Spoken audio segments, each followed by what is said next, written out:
మీరు మీ అభిమాన shows and serials TV కన్నా ముందు ఈటీవీ విన్ యాప్లో చూడండి.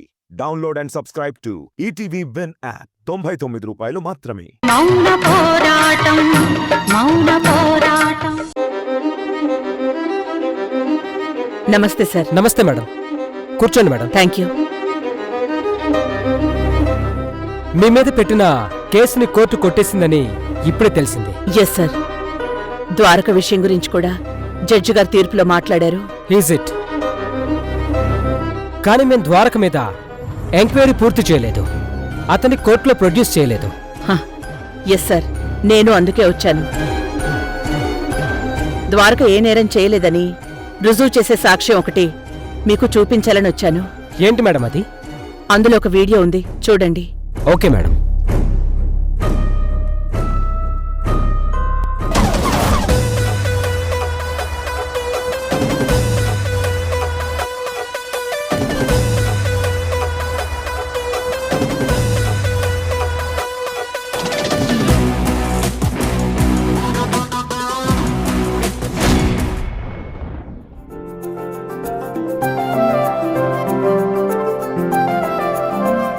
అవంతి. అత్తయ్య,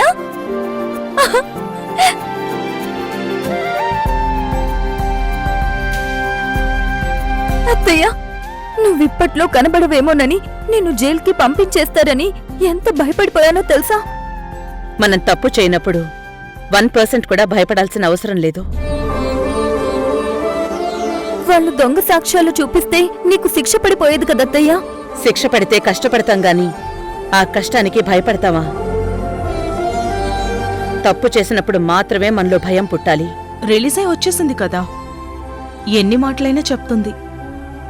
నేనైతే ఖచ్చితంగా శిక్ష పడిపోయి జైలుకి వెళ్ళిపోతుందనుకున్నాను. మహా గట్టి పిండం. అత్తయ్య, నువ్వు ద్వారకని విడిపించుకొనొస్తావని సౌందర్య చెప్పింది. ఏమైందత్తయ్యా? ద్వారకని తీసుకొచ్చావా? ఏంటి తీసుకొచ్చేది? అతను అరెస్ట్ అయింది బ్రైబరీ కేసులో, అది విత్ ప్రూఫ్స్ తో. ఇంకా బయటకెలా వస్తాడు?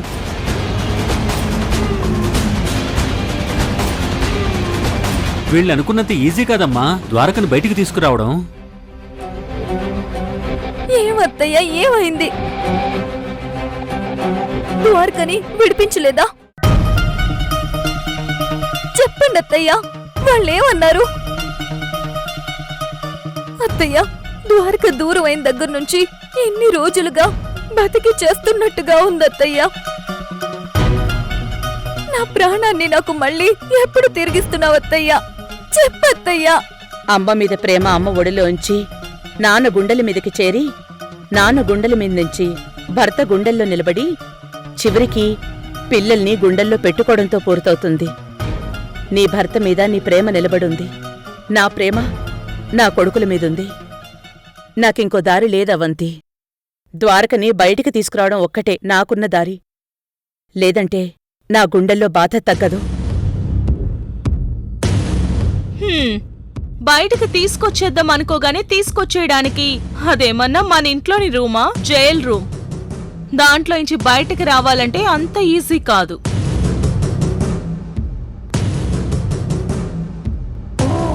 మరే మీరంటే విశాలక్ష వాళ్ళని నేరస్తులని నిరూపించేసి బయటపడిపోయారు. కానీ ద్వారక డైరెక్ట్గా లంచమడిగిన వీడియో సాక్ష్యం ఉంది కదా, కాబట్టి అతన్ని బయటికి తీసుకురావడం ఇప్పట్లో జరిగే పని కాదు. నన్ను అరెస్ట్ చేసినప్పుడు మీ ఇద్దరు రియాక్షన్ ఏంటి ఒక్కసారి గుర్తు చేసుకోండి.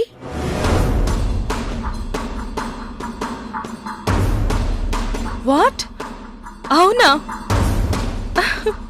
హే, దుర్గా అరెస్ట్ అయిందంట. Super super super.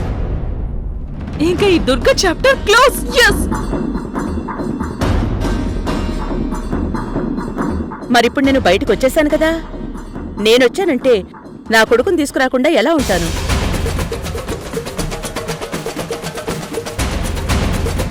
అవంతి, ఇదిగో ముందు స్వీట్ తిను. ఇప్పుడెందుకత్తయ్యా? ముందు తిని చెప్తాను. తిను. ద్వారక నిర్దోషం నిరూపించే సాక్ష్యాలన్నీ ఏసీపీ ఆఫీస్లో ఇచ్చాను. వాటిని వాళ్ళు కోర్టులో ప్రొడ్యూస్ చేస్తారు. ద్వారక నిర్దోషి అని చెప్పే సాక్ష్యాలా? ఇంపాసిబుల్. మా మామయ్య గారు అంత క్లియర్ గా ద్వారక ఆయన్ని బెదిరించిన వీడియో క్లిప్పింగ్ చూపించాక ఇంకా దాన్ని మించిన సాక్ష్యం ఏముంది అతను ఇన్నోసెంట్ అని ప్రూవ్ చేయడానికి? తాడిని తన్నేవాడుంటే వాడి తలం తన్నేవాడు ఉంటాడు అని, చిన్న చేపని పెద్ద చేప మింగుతుంది అని పెద్దోళ్ళు అంటూ ఉంటారు. వాళ్ళు సాక్ష్యాలుగా ఇచ్చిన వీడియోస్ అన్నీ మింగేసే వీడియో నా దగ్గరుంది. అదిచ్చాను. సాయంత్రం ద్వారక రిలీజ్ అయిపోతున్నాడు. అవునా అత్తయ్య? ద్వారక ఇంటికి వస్తున్నాడా? అవునవంతి. నేను ప్రొడ్యూస్ చేసిన సాక్ష్యాల్ని కోర్టు పరిశీలించాక ఇక ద్వారక విడుదలవటమే మిగిలింది. నువ్వేం కంగారు పడకుండా సంతోషంగా ఉండు. అలాగే అత్తయ్య. నేను వెంటనే రెడీ అయి వస్తాను. వెళ్ళు. హా, ఇంకెందుకు లేటు?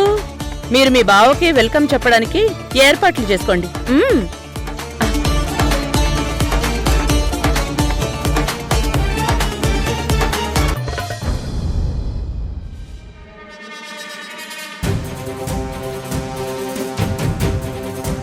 విశాలాక్షి మహేంద్రలని ఐపీసీ సెక్షన్ 378, 403, 415 ప్రకారం 3 సంవత్సరాల జైలు శిక్ష మరియు 50 లక్షలు జరిమానా విధించడమైనది. నిన్నందరూ చల్లగా ఉండమని దీవించాలని కోరుకున్నాను. నాశనమైపోతే బాగుండు అని ఎదురుచూసేవాళ్లు నీ జీవితంలో ఎవ్వరూ ఉండకూడదు అనుకున్నాను.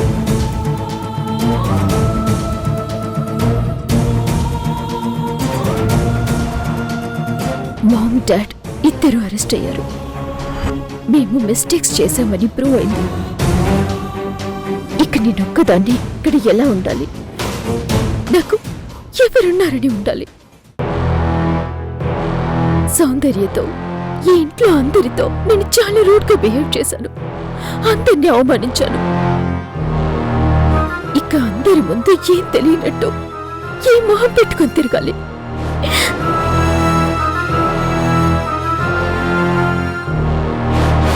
నేనుండలేను.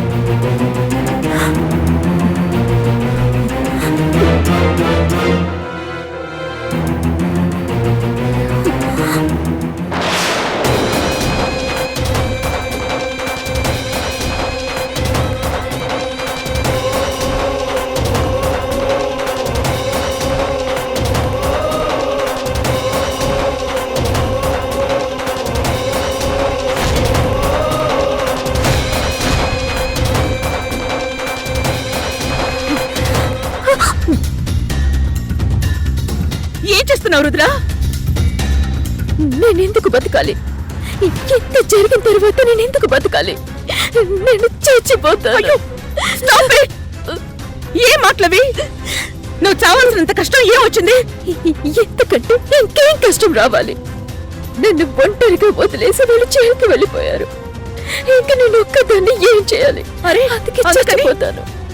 నాకు బతకాలని లేదు. ఇదే నా రుద్ర నువ్వు చెయ్యాల్సింది.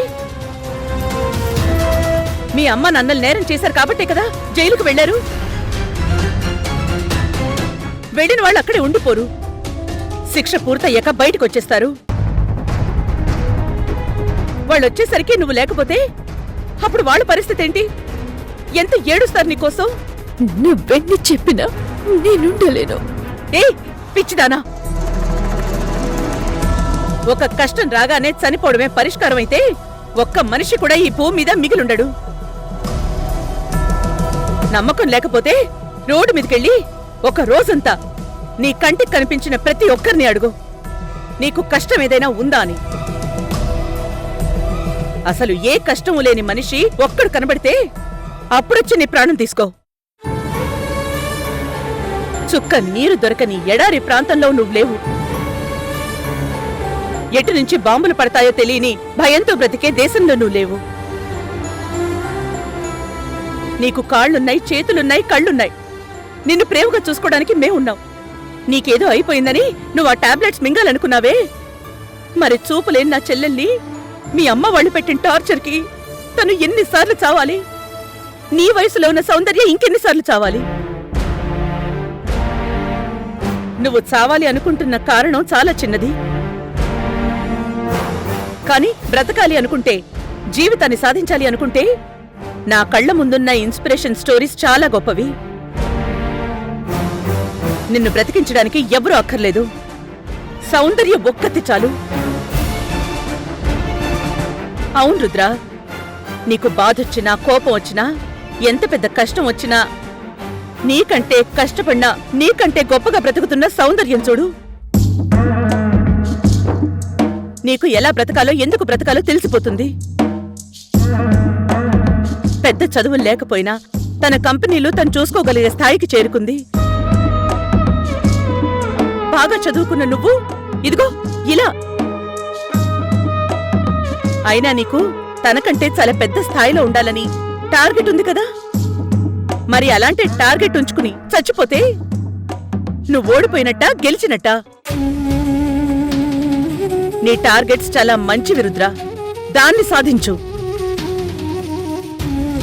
కానీ నెగటివ్ వేలో కాదు, పాజిటివ్ వేలో. నువ్వు చాలా తెలివిగలదానివి. నీ తెలివిని మీ అమ్మా నాన్న తప్పుదారులు తీసుకెళ్లారు. తెల్లటి కాగితం లాంటి నీ మనసు మీద దయ్యాల బొమ్మ గీశారు. అవన్నీ చెరిపేసి అందమైన బొమ్మ నువ్వే గీసుకోవాలి. మనం పుట్టింది నిరంతరం యుద్ధం చేయడానికి. యుద్ధం చేసి ఓడిపోతే గెలిచినట్టే. యుద్ధమే వద్దనుకుని పారిపోతే బ్రతికున్నా చచ్చినట్టే. చెయ్యి రుద్ర, నీ జీవితంతో నువ్వే యుద్ధం చెయ్యి. రుద్ర, సారీ అత్త, నేను తప్పు చేయబోయాను, నన్ను క్షమించత్తా. లే రుద్ర, నువ్వు మంచిదానిగా మారి మంచి జరగాలని కోరుకో. అంతా మంచి జరుగుతుంది.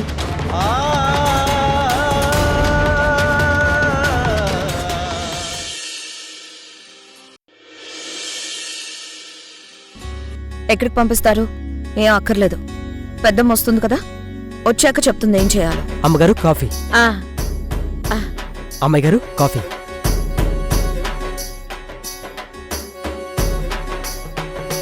సౌందర్య, నువ్విప్పుడు ఫోన్లో ఎవరితో మాట్లాడావు? ఆఫీస్ మేనేజర్తో. అవునా? మేనేజర్ గారితో నువ్వు అంత గట్టిగా మాట్లాడేశావా?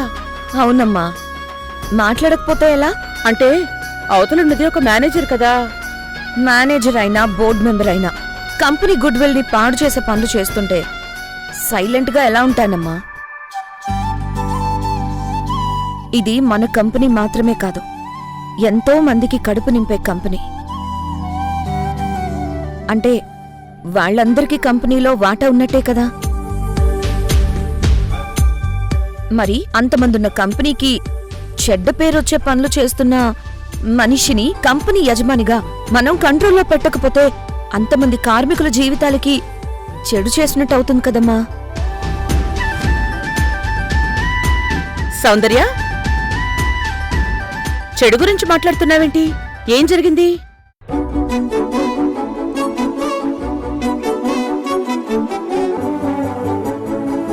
ఏం లేదు పెద్దమ్మా, మన ఆఫీస్ మేనేజర్ గారు ఓఆర్ఆర్ ప్రాజెక్ట్ లో ల్యాండ్ పూలింగ్ కి ఒప్పుకొని వాళ్ళకి నోటీసులు పంపిణీ చేస్తానని చెప్పారు. నేనొద్దు, పెద్దమ్మ వచ్చాక ఏం చేయాలో చెప్తుందని చెప్పాను.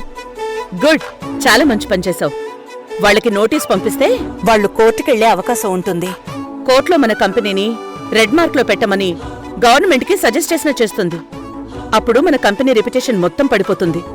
అయినా ఆ మేనేజర్ గారు ఎందుకని ఇలాంటి పనులు చేస్తున్నారు పెద్దమ్మా?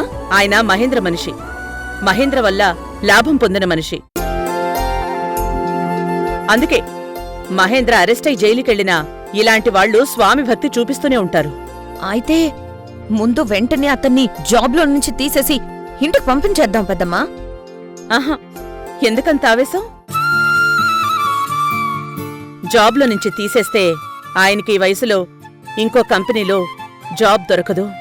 దొరక్కపోతే అప్పుడు తెలుస్తుంది జాబ్ విలువేంటో. ఆయన తెలుసుకోవాల్సింది పోయిన జాబ్ విలువ కా సౌందర్య, నిలబెట్టాల్సిన మన కంపెనీ విలువ. అది తెలుసుకునేలా చేసి ఇంకొకసారి ఇలాంటి పనులు చెయ్యొద్దని చెప్తే సరిపోతుంది.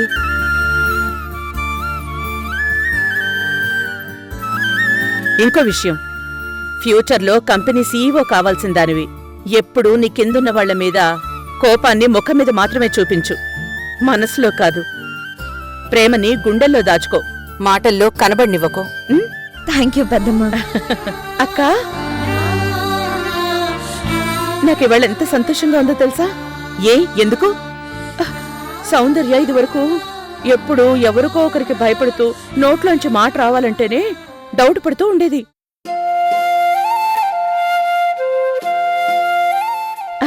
అలాంటిది ఇప్పుడు చాలా గట్టిగా టీవీగా పెద్ద పెద్ద వాళ్ళతో మాట్లాడిస్తుంది, వాళ్ళని ఎదిరించేస్తుంది.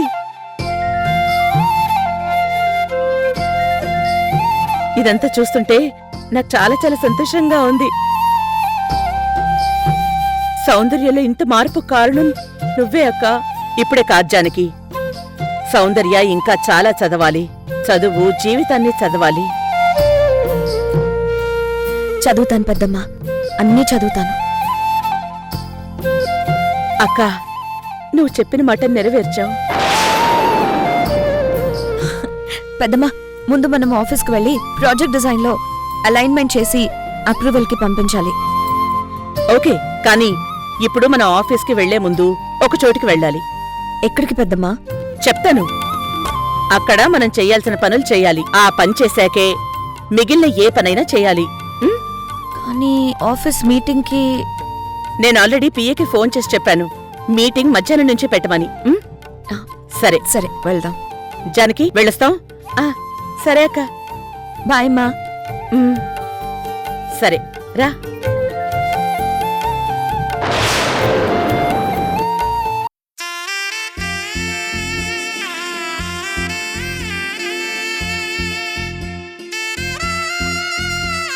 పెద్దమ్మా, ఇదెవరిల్లు? పద లోపలికి, నీకే తెలుస్తుంది. రా.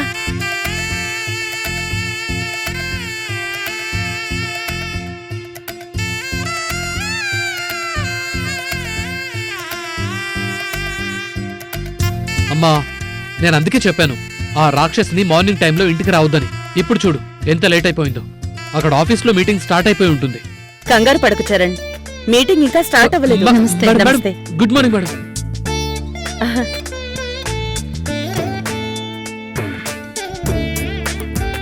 మీరు గుడ్ మార్నింగ్ మేడం.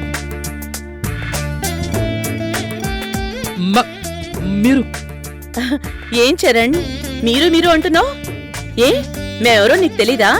అది కాదు మేడం, మీరు మా ఇంటికి రావడం. ఏ రాకూడదా? వస్తామంటే వద్దంటావా? ఛీ, అయ్యో మేడం, అలా ఎందుకు అంటానండి? కాకపోతే మీ అంత గొప్ప వాళ్ళకి మర్యాదలు చేసేంత స్తోమత మాకు లేదని చిన్న గిల్టీ ఫీలింగ్.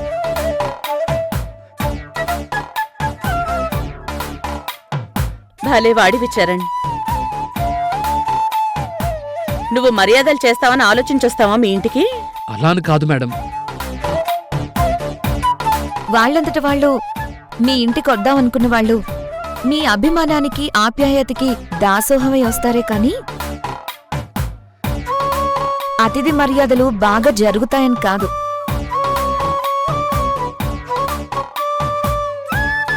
ఏంట్రా ఇది? వాళ్ళ నుంచోపెట్టే మాట్లాడుతున్నావు? అయ్యో. కూర్చోమని చెప్పవా? ఆ. ఏమనుకోకండి, కూర్చోండి. Sorry madam. కూర్చోండి మేడం, కూర్చోండి. రండి రా.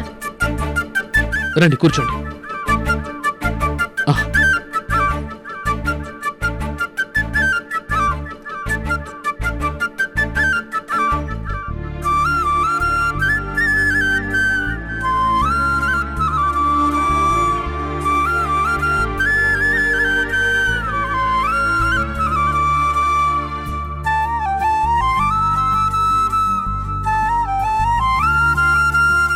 ఏంటి సైగలు చేసుకుంటున్నారు?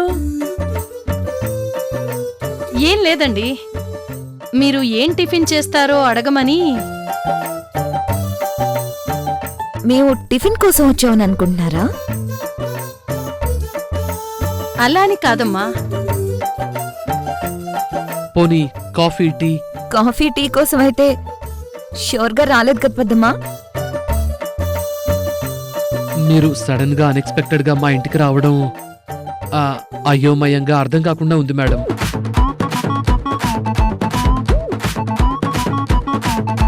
ఏమండి, మా వాడి వల్ల ఏదైనా తప్పు జరిగిందా?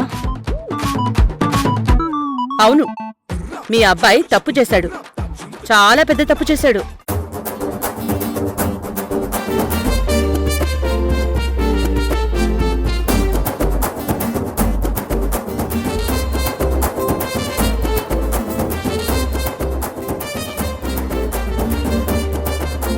ఏరో, ఆ అమ్మాయితో నువ్వేమైనా తప్పుగా ప్రవర్తించావా? ఉట్టమ్మా.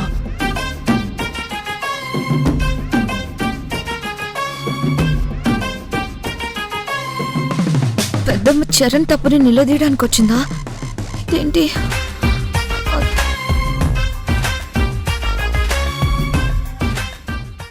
ఇప్పుడు చెప్పు, ఏంటి సైగ చేస్తున్నావు? మీకు అర్థం కాలేదు మేడం. అంటే నువ్వేం చెప్పవా ఇప్పుడు?